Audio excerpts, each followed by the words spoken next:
Roman emperors out there. To two favorite history buffs back here for Cinephellas.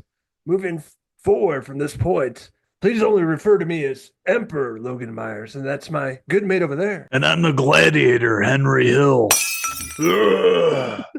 American gladiators. What's going on, everybody? That's right. Your two favorite wild uncles are back, and we're going to review the brand new sequel. Came out 20 some years after Gladiator, the first one from Ridley Scott. He's brought the gang back together, you could say, a couple of the same actors anyway. For the sequel, the long-awaited sequel, it's finally here. It stars Paul Mescal, Pedro Pascal, and Denzel Washington in Gladiator II. Are you not entertained? We were from. Our people are not free. I was on. Now I will control an empire. I will not waste another generation of young men for their vanity. Strength among us! This our own creature's heroes! Hands on the mausoleum floor. Blood stains the Colosseum doors. The gods have spoken!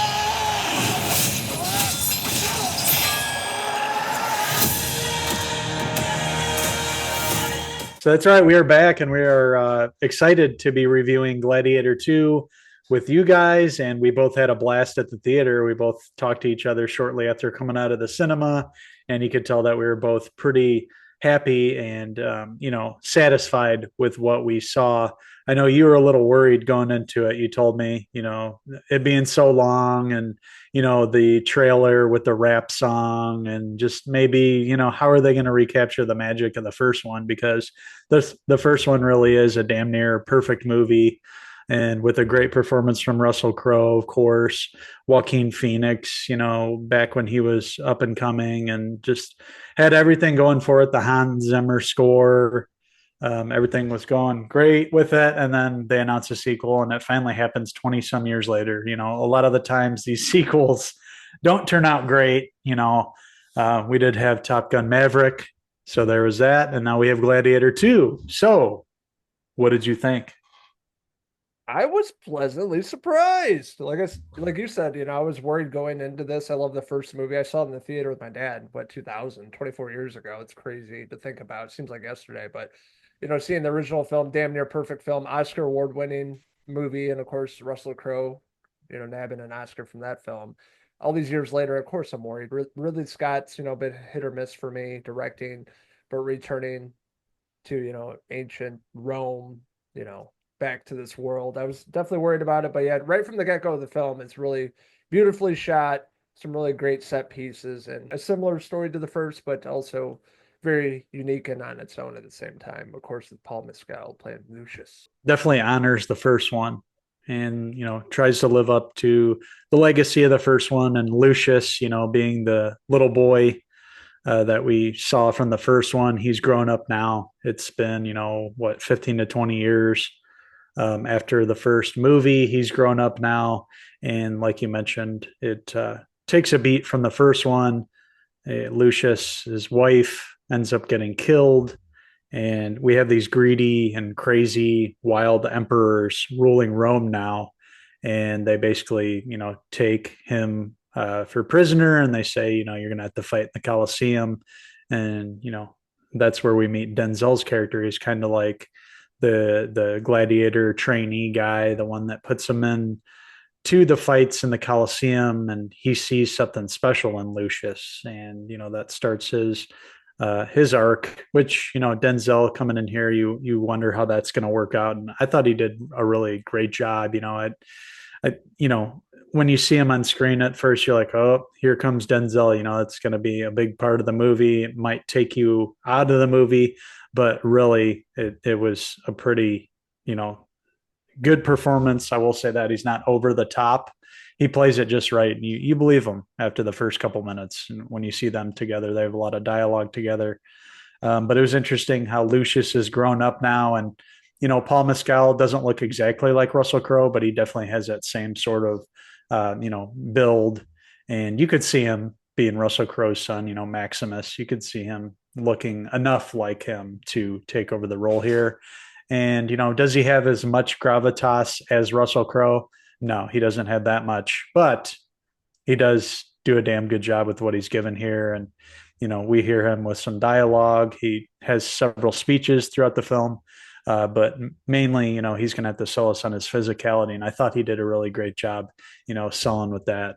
The great sword fights, he obviously was in a lot of training. And, talking about those fights in the Colosseum, they introduced some really cool things with this one that we didn't see in the first one with animals. And, the whole scene where they filled it with water and they had the ships attacking and then the sharks swimming. The best scene of the movie. I was just talking about that today at work, how much I love that. And apparently they're trying to do that in the first movie, but it never happened. So them bringing that scene into the movie just really created a really awesome, action-packed atmosphere. Of course, they did with the first one, but this one really brought some unique twists and aspects of bringing in animals. The monkeys they bring in, the rhino, some really edge of your seats kind of scenes here with some of the action. Not really sure who's going to survive. And I will say the Gladiators is pretty funny. Paul Mescal playing Lucius. He's like half the size of the other Gladiators, and he still survives each time, It just shows you what kind of a beast he is, being his father's son. And, I thought he brought the same kind of energy as Russell Crowe did in the first movie. I thought he was a great leader, great speeches, even being for a smaller guy. He can whip some ass and take some names, essentially. And he's fighting to survive, of course, just like in the first film, being Gladiator in the Colosseum. He's trying to get out of there and take down one bad person after the next. But the one person he's going after is the general in this movie, Pedro Pascal's character, which you think is a villain, but more, throughout the film, you find out not so much. Yeah, Pedro Pascal had a great role in this too. Acacius, I think his name was. Yeah, he has a lot of history with Lucius's mother, and you kind of find out what he's, battling for. And, in the beginning, you do think he's a villain because he comes in and basically takes out everybody around Lucius and he ends up prisoner and everything. But yeah, as the movie goes on, you learn more about him. And there's also these two crazy emperors in their like white makeup and fig leaves on their head, the little crowns and their togas. But both of them were really great. We're talking about Joseph Quinn and Fred Hershinger. Those two, stole the show for me. I just keep going back and remembering their parts in the movie, just how goofy they were and, how bloodthirsty they ended up being too, like just overtaken by their power and greed and wanting more bloodshed. They reminded me of two guys in a Screamo band in 2006. But the makeup and everything and the hair, like they were so over the top, and they were probably one of the best parts in the movie. I thought they worked so well with one another, feeding off one another. They're obviously brothers, but Joseph Quinn and Fred Hedginger from the White Lotus. I thought they were really great in this movie. They brought, some sinister vibes to it, the bloodthirsty, doing some horrific things and really hurting, a lot of innocent people, putting people into slavery and just enjoying it for fun. And yeah, I loved all their scenes, chewing up scenery. Joseph Quinn, really incredible. And of course, Fred Hedginger was also really fantastic. Yeah, and of course, we have Connie Nielsen return as Lucilla from the first film, the mother of the first movie, all these years later. And, totally looks completely different than the first movie. Definitely had some work done, but, she was pretty decent throughout the film. Yeah, she's back as a mother and has a pretty big scene in the film that drives the rest of the movie, the second to third act. But some great fight scenes in this, some action-packed scenes, of course. I thought even though Hans Zimmer wasn't back for this, I thought the score was really well done. I thought, the look of Rome, again, Ridley nailed it. All the battle scenes, as always, Ridley Scott knows how to film a battle, and this was no different. There were some great scenes, some iconic scenes. I thought the CGI that was used was damn good. There's only a couple parts that are like, okay, yeah, but otherwise, all the close-ups, the rhino, the chimpanzees or whatever they were looked great. I thought everything was fantastic. And the final battle, won't say who it's between, but that was pretty awesome too. Some great performances, overall. For me, it's not going to touch the first one. The first one was damn near perfect, but this was definitely a sequel that earned its spot in the franchise here. It wasn't just a money grab, I thought. Thought it was well done, well executed. And I am going to give Gladiator 2, I'm going to give it a 4 out of 5 Lucius hair pieces. Yeah, I remember just leaving the theater after watching this with a big smile on my face. I had a really great time seeing this at the movie theater. It's a movie you have to see on the big screen. You're not gonna get the same effect watching this from your couch at home. The surround sound, everything. You really fall into this world of Rome back in the day with the costume, set design, action, set pieces, all the characters and actors in this movie. We had Denzel channeling his Training Day character in this movie as the villain. I thought he was really fantastic. And Paul Mescal playing Lucius, of course. Pedro Pascal, I thought was great. And of course, the emperors we were talking about were really the standouts of this movie. Pleasantly surprised, and yeah, really had a great time with this. Not as good as the first film, but a really worthy sequel and a fun movie to watch during the holiday season. So we both highly recommend Gladiator 2. That being said, I'm gonna give Gladiator 2 a 4 out of 5 Paul Mescal hair pieces. So we want to hear from you guys out there. What did you guys think of Gladiator 2? Did you want to get in the Colosseum and go toe to toe with Uncle Pedro Pascal? Well, I sure did. Anyways, you guys can follow along with us on our website, Cinephellas.com, all our social media pages. We're heavy on the Facebook, Instagram, and X. That's right.